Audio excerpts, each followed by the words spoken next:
Now is that the winning hit? Yes it is. Yes it is.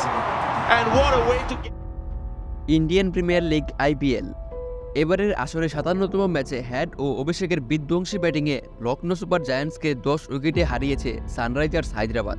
বুধবার হায়দ্রাবাদের রাজীব গান্ধী স্টেডিয়ামে লখনৌর দেওয়া ১৬৬ রানের টার্গেটে মাত্র ৫৮ বলে কোনো উইকেট না হারিয়ে জয়ের বন্দরে পৌঁছে যায় সানরাইজার্স হায়দ্রাবাদ। ১৬৭ রানের মধ্যে ১৪৮ রানই এসেছে বাউন্ডারিতে। ১৪টি ছক্কা ও ১৬টি চার মারেন হায়দ্রাবাদের দুই ওপেনার। মাত্র ১৬ রান দৌড়ে নেন তারা, এক্সট্রা আসে ৩ রান। ব্যাটিংয়ে নেমে লখনৌর বোলারদের উপর রীতিমতো তাণ্ডব চালান হায়দ্রাবাদের দুই ওপেনার ট্রাভিস হেড ও অভিষেক শর্মা। ট্রাভিস হেড ৩০ বলে ৮৯ রানে অপরাজিত ছিলেন। ৮টি ছক্কা ও সমান সংখ্যক চারে ইনিংসটি সাজান তিনি।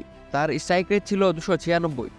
অপরদিকে আরেক ওপেনার অভিষেক শর্মা ২৮ বলে ৭৫ রানে অপরাজিত ছিলেন। ইনিংসে ৬টি ছক্কা ও ৮টি চার মারেন তিনি। তার স্ট্রাইক রেট ছিল ২৬৬।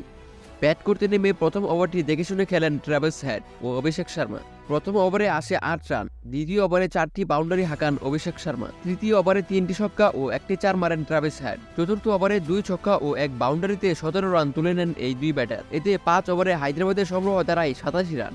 অপরদিকে ২৮টি বলের মধ্যে ১৩টি বলে সীমানা ছাড়া করেন এই দুই ওপেনার, যার মধ্যে ৮টি ছক্কা ও ৫টি চার ছিল। এতে ১০ ওভারে ২ বল হাতে রেখে জয়ের বন্দরে নোঙর দেয় হায়দ্রাবাদ।